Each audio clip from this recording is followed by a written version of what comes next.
본문 사무엘하 13장 1절에서 14절 한 절씩 교독하고 마지막 절은 함께 읽겠습니다. 저부터 읽겠습니다. 그 후에 이 일이 있으니라. 다윗의 아들 압살롬에게 아름다운 누이가 있으니 이름은 다말이라. 다윗의 다른 아들 암논이 그를 사랑하나 그는 전임으로 어찌할 수 없는 줄을 알고 암논이 그의 누이 다말 때문에 우라로 말미암아 병이 되니라. 암논에게 요나답이라 하는 친구가 있으니 그는 다윗의 형 시므아의 아들이요 심히 간교한 자라. 그가 암논에게 이르되 왕자여 당신은 어찌하여 나날이 이렇게 파리하여 가느냐 내게 말해주지 아니하겠느냐 하니 암논이 말하되 내가 아우 압살롬의 누이 다말을 사랑함이니라 하니라. 요나답이 그에게 이르되 침상에 누워 병든 채 하다가 내 아버지가 너를 보러 오거든 너는 그에게 말하기를 원하건대 내 누이 다말이 와서 내게 떡을 먹이되 내가 보는 데에서 떡을 차려 그의 손으로 먹여주게 하옵소서 하라 하니 암논이 곧 누워 병든 채 하다가 왕이 와서 그를 볼 때 암논이 왕께 아뢰되 원하건대 내 누이 다말이 와서 내가 보는 데에서 과자 2개를 만들어 그의 손으로 내게 먹여주게 하옵소서 하니 다윗이 사람을 그의 집으로 보내 다말에게 이르되 이제 내 오라버니 암논의 집으로 가서 그를 위하여 음식을 차리라 한지라. 다말이 그 오라버니 암논의 집에 이르매 그가 누웠더라. 다말이 밀가루를 가지고 반죽하여 그가 보는 데서 과자를 만들고 그 과자를 굽고 그 냄비를 가져다가 그 앞에 쏟아 놓아도 암논이 먹기를 거절하고 암논이 이르되 모든 사람을 내게서 나가라 하라 하니 다 그를 떠나 나가니라. 암논이 다말에게 이르되 음식을 가지고 침실로 들어오라. 내가 내 손에서 먹으리라 하니 다말이 자기가 만든 과자를 가지고 침실에 들어가 그의 오라버니 암논에게 이르러 그에게 먹이고 가까이 가지고 갈 때에 암논이 그를 붙잡고 그에게 이르되 나의 누이야 와서 나와 동침하자 하는지라. 그가 그에게 대답하되 아니라 내 오라버니여 날 욕되게 하지 말라. 이 일은 이스라엘에서 마땅히 행하지 못할 것이니 이 어리석은 일을 행하지 말라. 내가 이 수치를 지니고 어디로 가겠느냐. 너도 이스라엘에서 어리석은 자 중에 하나가 되리라. 이제 청하건대 왕께 말하라. 그가 나를 내게 주기를 거절하지 아니하시리라 하되 암논이 그 말을 듣지 아니하고 다말보다 힘이 셈으로 억지로 그와 동침하니라. 아멘. 오늘 본문은 참 설교하기 어려운 유치부 전도사인 저로서 도대체 아이들에게 설교할 수 없는 본문인데요. 이 본문은 본격적인 다윗 가문의 비극 사건, 이 다윗의 인생 그래프를 그려보면은 이렇게 쭉 이렇게 가다가 쭉 이렇게 이제 떨어지는 이제 그런 변곡점이라고, 변곡점을 조금 지나서 아주 내리막길로 떨어지는 그런 시작점이라고 할 수 있습니다. 다윗의 자녀들, 이 암논이 첫째 아들이죠. 암논이 다말을 범한 사건이죠. 아무리 예뻐도 그렇지, 아무리 이복 동생이라도 그렇지, 오빠가 자기 동생을 범한 사건은 정말 충격적입니다. 저는 오늘 본문에, 어제 주일 본문은 우리가 또 큐티를 안 했으니까 이거를 좀 더해서 좀 3가지 메시지를 간략하게 나누고자 합니다. 첫 번째로 이 비극이 도대체 어떻게 일어난 일이었을까라고 했을 때, 여러분 잘 알다시피 오늘 본문을 보면은 다윗의 자식들 사이에서 일어난 일의 원인을 분명히 제시합니다. 그 후에 이 일이 일어나니라.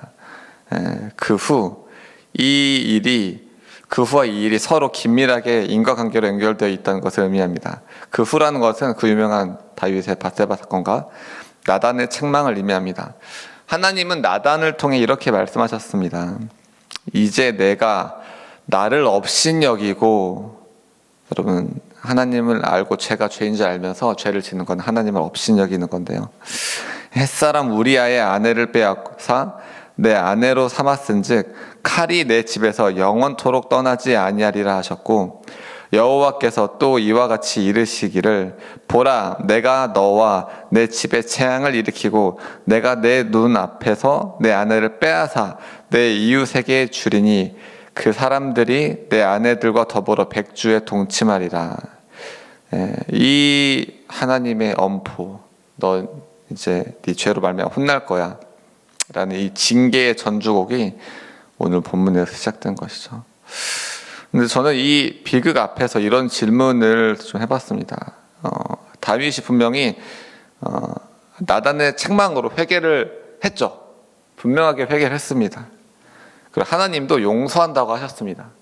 그래서 이제 첫째 솔로몬 전에 밧세바의 첫 번째 자녀가 죽었죠. 예. 다윗이 이렇게 나단에게 말합니다. 내가 여호와께 범죄했습니다 하매 나단이 다윗에게 말하되 여호와께서 당신의 죄를 사하셨나이다. 당신이 죽지 아니하려니와. 하나님이 이렇게 다윗의 죄를 용서하셨습니다. 분명히 죄에 대해서 용서를 하셨죠. 하나님은 정말 은혜롭고 자비로운 분입니다. 우리 어떤 죄라도 용서하는 분이시죠. 우리의 죄가 진홍빛처럼 붉을지라도 우리 용서해 준다고 하셨고, 죄의 삭은 사망이라 그랬는데 그 사망에서 우리를 다시 살리시고 죽어 마땅한 죄인이 우리를 돌이켜서 다시금 하나님의 자녀라는 이 영광의 관을 씌워주시는 분입니다. 그러나 우리 하나님은 은혜의 하나님일 뿐만 아니라 공의의 하나님이란 것을 알아야 합니다. 그분은 우리를 용서해 주시지만 지은 죄에 대한 분명한 징계를 행하심으로 우리를 온전한 회개에 이르게 하십니다. 어떤 그리스도인들은 얘기합니다. 저도 신앙의 초기에 좀 그런 고민을 했던 것 같아요. 예수님 딱 믿고 나서 죄가 뭔지는 알겠지만 죄 저도 회개하면 되지 뭐. 회개하면 하나님께 다 용서하시니까. 제가 신앙의 초기 때는 아직도 죄에 취약한 연약함이 더 강하기 때문에 죄의 유혹이 올 때 눈 딱 감고 죄 한번 딱 지고 뭐 회개하면 되지, 회개하면 하나님께서 용서하시니까 괜찮지 않겠나, 이런 좀 어리숙한 잘 모르는 생각을 하다가 이제 다윗의 이야기를 들으면서 그런 생각을 고치게 됐는데요. 이 죄가 용서받은 죄일지라도 그 죄에는 분명히 대가지불이 있다는 거. 이게 대가지불이 있다는 거를 다윗의 뒷이야기를 보면서 그 대가지불이 정말 어마어마하다는 것들을 느끼면서 이게 정말 그냥 죄가 아니구나 라는 생각을 하게 됐습니다. 그렇죠. 우리가 뭐 공부를 안 하다가 탱다탱다 놀다가 시험 직전에 회개한다고 해서 시험 정투 잘 나오지 않습니다. 네, 맨날 게임하고 놀다가 눈이 나빠져서 하나님 죄송해요 회개한다고 해서 눈이 좋아지지 않습니다. 네, 도박하다가 돈 탕진해서 하나님 빚쟁이 됐는데 하나님 회개합니다 했다고 잃어버린 돈이 다시 돌아오지 않겠죠. 네, 음행을 하면, 이 음행이란 죄가 참 그런데요. 음행은 티가 안 납니다. 어찌 보면은 하나님은 아시고 나 영혼이 알지만 겉으로는 티가 나지 않은 가면 쓰기 딱 좋은 죄일 수 있겠는데, 분명히 우리 영과 육에 범죄하는 것이고 티가 안 난다고 할지라도 또 분명한 대가지불이 있습니다. 이것들을 할 때 우리의 존재의 가치가 떨어진다 그럴까요? 가치가 떨어지고 또 능력이 상실되고 여러 가지로 정말 이걸 가지고 회개한다고 할지라도 분명한 죄의 대가지불이 있습니다. 그런 대가지불을 우리가 안다면 우리가 신앙생활을 해서 유익이 뭔가요? 하나님, 어제도 성화에 대해 말씀을 들었는데 뭐가 죄인지 분명히 안다는 것이죠. 이게 참 어렵죠. 그래서 이거 분명히 내 마음에 이 죄의 유혹과 분노와 미움과 시기, 우리 맨날 미움, 다툼, 시기, 질투 버리고 하는데 우리 본성에서 그게 자꾸 나오는 거 우리가 알 때 이것을 빨리 돌이킬 수 있는 거, 이게 분명히 죄인지 알기 때문에 빨리 돌이킬 수 있는 게 신앙생활을 하는 유익이라고 생각합니다.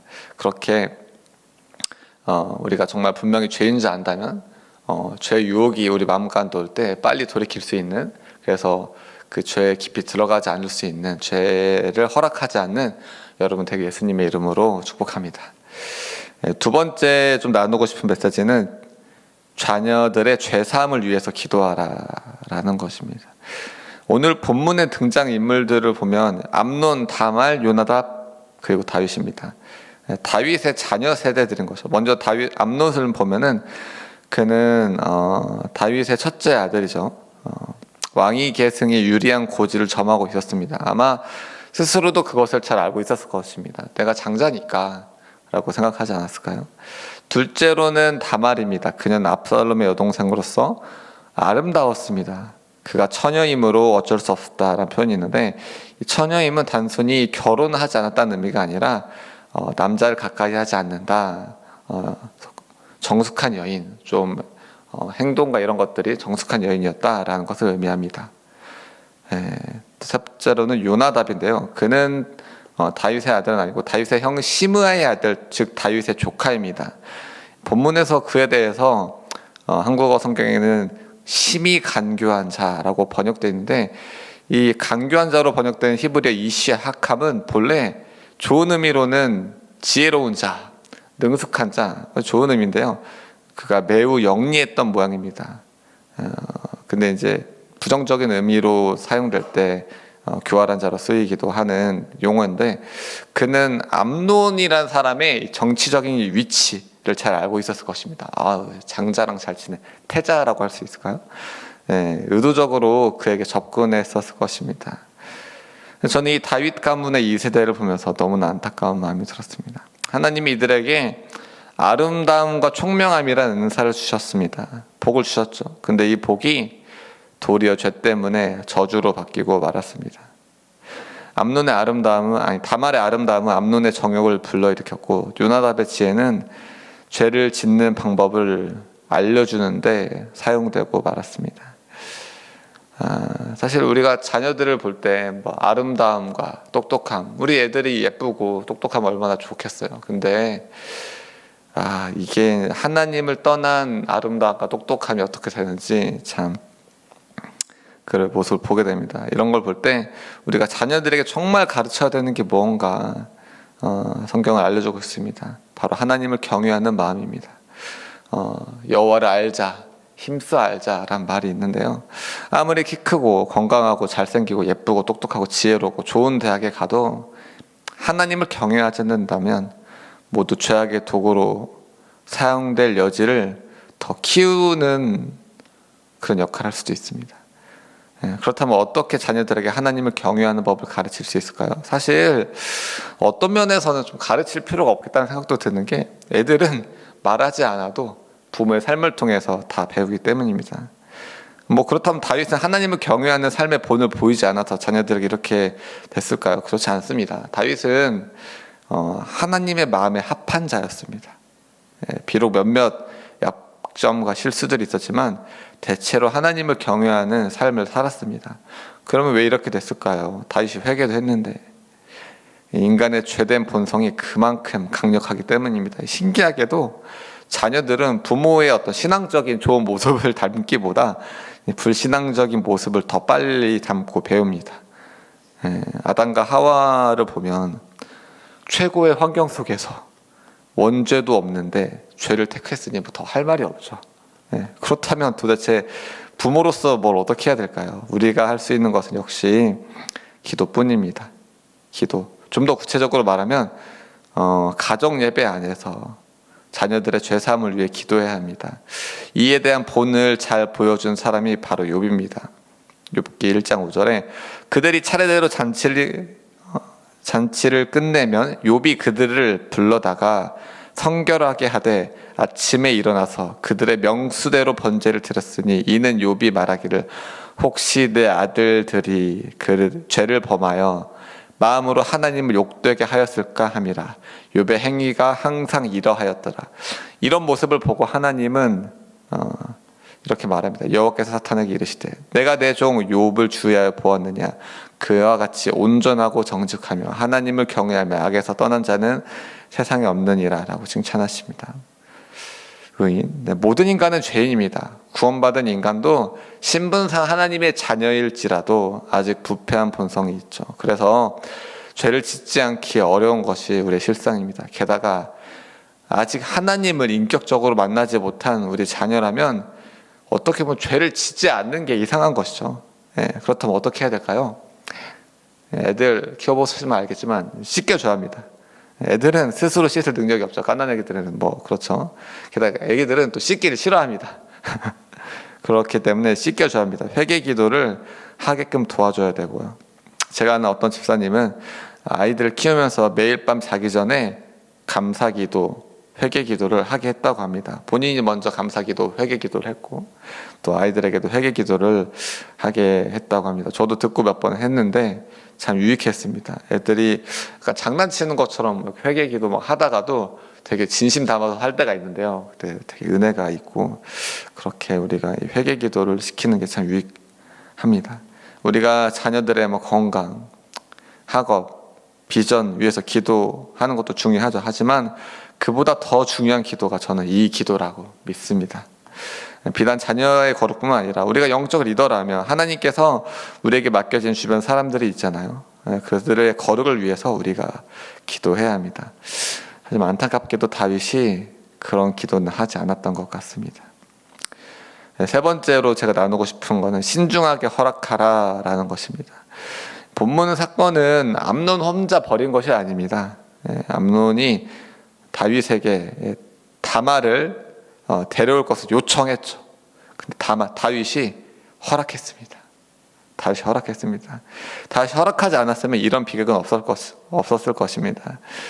우리의 자녀들 혹은 영적 자녀들을 계속해서 어떤 요청을 합니다. 허락해달라고 하죠. 그 이유가 암논처럼 아파서 낫기 위해서라고 하면 사실 거절하기 어렵습니다. 누가 아프다고 하면 그래 라고 우리도 열애라고 봐주기 쉽습니다. 그러나 부모는, 리더는 아무리 안타까운 어려운 상황 속에서도 허락을 해달라고 하더라도 그 요청 속에 있는 진위를 때로는 파악할 수 있어야 합니다. 그 어려움이 진짜인지 아니면 본인의 욕심을 관철시키기 위한 포장인지 분별할 줄 알아야 됩니다. 학교에서도 애들이 맨날 아프대요.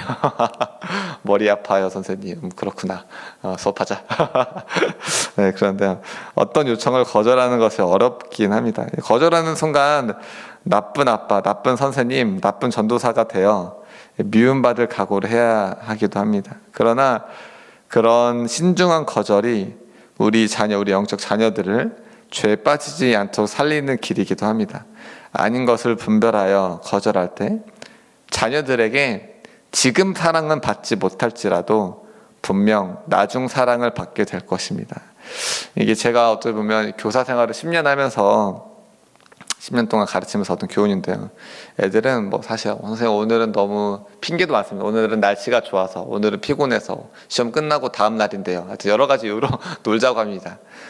저는 늘 수업을 합니다. 그러면 아이들이 선생님 하면서 진짜 너무해 이러는데 근데 아이들을 켜내서 아이들 요청을 다 수용하면 비록 지금 사랑을 받지 못할 수도 있습니다. 그런데 나중에는 쉬운 선생님이 되어서 도리어 멸시를 받게 됩니다. 비록 당장의 사랑을 포기할지라도 원칙을 분명히 해서 아닌 것은 아니라고 거절하며 중심을 지켜나갈 때 결국에 존경과 사랑을 받게 되는 것들을 많이 보게 됩니다. 말씀을 정리해 보겠습니다. 첫 번째는 죄는 용서받은 죄라도 대가를 치른다는 것입니다. 우리가 뭔가를 쌓기는 어렵습니다. 좋은 방향으로 쌓는 거는 되게 어려워요. 근데 무너지는 건 한순간이죠. 죄의 대가가 그렇습니다. 회개하고 용서받았을지라도 다시금 쌓아야 되는 것이죠. 완전히 회복되는데 또 많은 시간이 필요할 수 있습니다. 다윗의 인생 후반부가 이를 보여주고 있는데요. 그렇기 때문에 우리는 여태 죄에 대해서 잘 살았으니까 막판에 한 번쯤 죄를 지어볼까? 이런 거 정말 이런 죄의 유혹 단호히 거부해야 합니다. 그것이 자신을 지킬 수 있는 길입니다. 분명히 깨어 있어야 되는 것이죠. 두 번째, 우리는 자녀들의 죄사함을 위해서 기도해야 됩니다. 우리가 영적 리더, 부모로서 세워지는 것은 축복이며 동시에 책임입니다. 우리에게 맡겨진 사람들을 위해, 특히 연약한 지체를 위해 그들의 어떤 기도 제목보다 죄사함을 위해 기도해야 합니다. 그럴 때 자녀들은 하나님의 영광을 위해 살게 될 것입니다.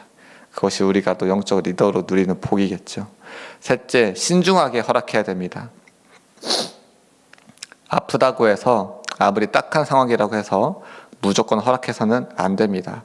죄와 방종의 문을 열어주지 않는지 깨어 분별해야 됩니다. 설령 미움받을지라도 지킬 것은 분명히 지켜야 합니다.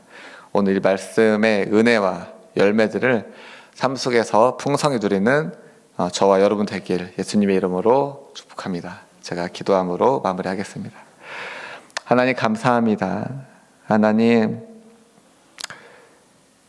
흑역사, 하나님께서는 이 다윗 왕가의 다윗 가문의 흑역사를 통하여서 우리에 대해서 죄에 대해 경책하십니다. 하나님 그렇습니다. 우리가 잘 되는 것보다 무너지는 정말 죄의 징계를 받는 이런 것들을 보면서 더 교훈을 얻게 하여 주시옵소서. 하나님 우리의 이 자녀 세대들이 죄에 기울기 쉽습니다. 하나님 이들의 죄악된 본성을 우리가 분명히 절제시키고 제재시킬 수 있는 용기를 허락하시고 이들의 죄를 용서받을 수 있도록 회개 기도를 도와줌으로 말미암아 이들의 육만 씻는 것이 아니라 이 영들을 씻을 수 있도록 도와주고, 무엇보다 우리가 먼저 부모 세대로서 아비 세대로서 본이 되어서 어떠한 죄의 유혹에도 넘어가지 않는 그런 끝까지 주님 앞에 거룩하게 서는 본을 보일 수 있도록 우리를 붙들어 주시옵소서. 감사합니다. 예수님의 이름으로 기도했습니다. 아멘.